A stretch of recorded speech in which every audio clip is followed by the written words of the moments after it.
কাফের কাদিয়ানীদেরকে রাষ্ট্রীয়ভাবে অমুসলিম ঘোষণার দাবি আদায় করবে, হোক বিএনপি হোক জামাত, যে ঘোষণা দিবে তাকেই নির্বাচিত করে বাংলাদেশের ক্ষমতায় পাঠানো হবে।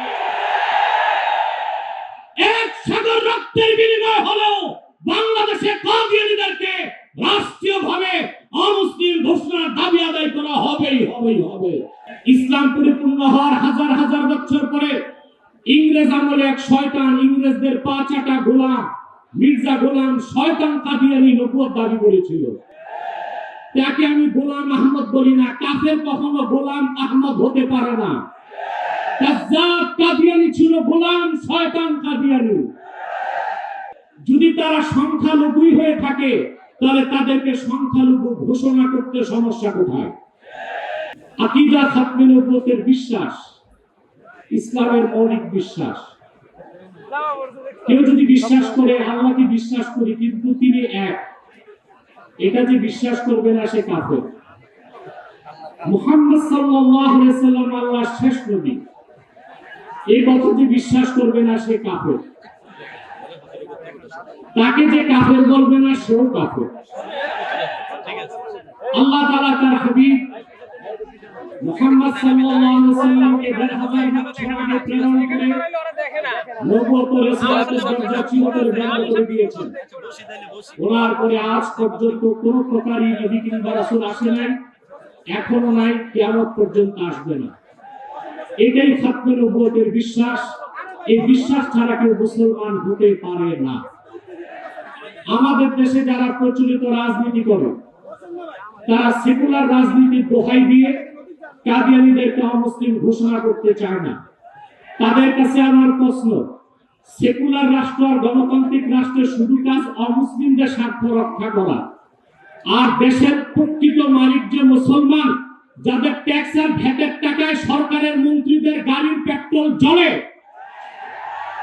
সেই মুসলমানদের মৌলিক দাবি আদায় না করা হয়, যে সংবিধানে সেই সংবিধানও মানি না, সনদও মানি না। প্রিয় বন্ধুগণ, খাতমে নবুয়তের জিহাদ সবচেয়ে বড় জিহাদ, খাতমে নবুয়তের আন্দোলন সবচেয়ে বড় আন্দোলন। আপনারা আগেও শুনেছেন রাসূলুল্লাহ সাল্লাল্লাহু আলাইহি ওয়াসাল্লামের জামানায় 10 বছরের যুদ্ধে ইসলামের পক্ষে এবং বিপক্ষে মোট মানুষ নিহত হয়েছিল 1018 জন। আর সিদ্দিক আকবরের জামানায় মুসাইলামাতুল কাজ্জাবের বিরুদ্ধে যে অভিযান হয়েছিল সেই যুদ্ধে হাজারের উপর সাহাবী শাহাদাত বরণ করেছিলেন। যুগে যুগে মিথ্যা নবুয়তের দাবিদাররা যখনই এসেছে উম্মতের মুসলমান তরবারি দিয়ে ফয়সালা করেছে। ইসলাম পরিপূর্ণ হওয়ার হাজার হাজার বছর পরে ইংরেজ আমলে এক শয়তান, ইংরেজদের পা চাটা গোলাম মির্জা গোলাম শয়তান কাদিয়ানী নবুয়ত দাবি করেছিল। তাকে আমি গোলাম আহমদ বলি না, কাফের কখনো গোলাম আহমদ হতে পারে না।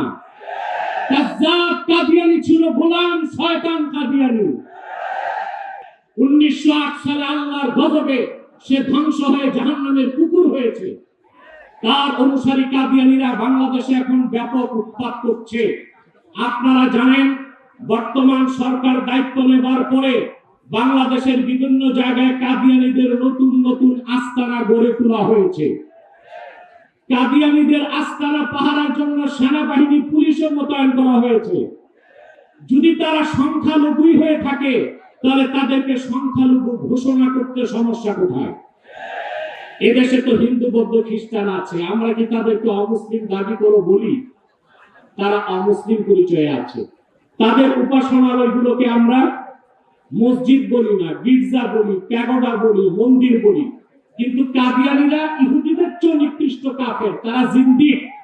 জিন্দিক বলা হয় সেই কাফেরকে যে প্রকাশ্য কাফের নিজেকে দাবি করে মুসলিম। সেজন্য শরীয়তের আইনে কাদিয়ানীদের একমাত্র শাস্তি মৃত্যুদণ্ড। যেহেতু বাংলাদেশ সেকুলার রাষ্ট্র, আমরা ছোট একটা দাবি করেছি, তাদেরকে অমুসলিম ঘোষণা করতে হবে। এই দাবি আপনারা কিভাবে আদায় করবেন? ঐক্যবদ্ধ হয়ে বছরে একটা কর্মসূচি দিলেই হবে না। আমি মনে করি এই ময়দান থেকে কর্মসূচি হওয়া উচিত।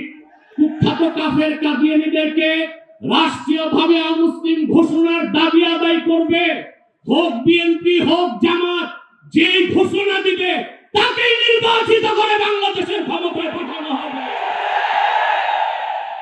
আপনারা রাজনৈতিক দলের নেতৃবৃন্দ ইসলামী রাজনীতির দোহাই দিয়ে যারা আন্দোলন করেন, আপনাদের কর্মসূচিতে কেন ঘোষণা দেন না? সংসদে গেলে কাদিয়ানীদের অমুসলিম ঘোষণা করবেন, পশ্চিমারা খেপে যাবে। ভারতের দাবিদারি, যুক্তরাষ্ট্রের দাবিদারি করে কেউ ক্ষমতায় যেতে পারবে না। যদি যায় ক্ষমতায় টিকতেও পারবে না। এক সাগর রক্তের বিনিময় হলেও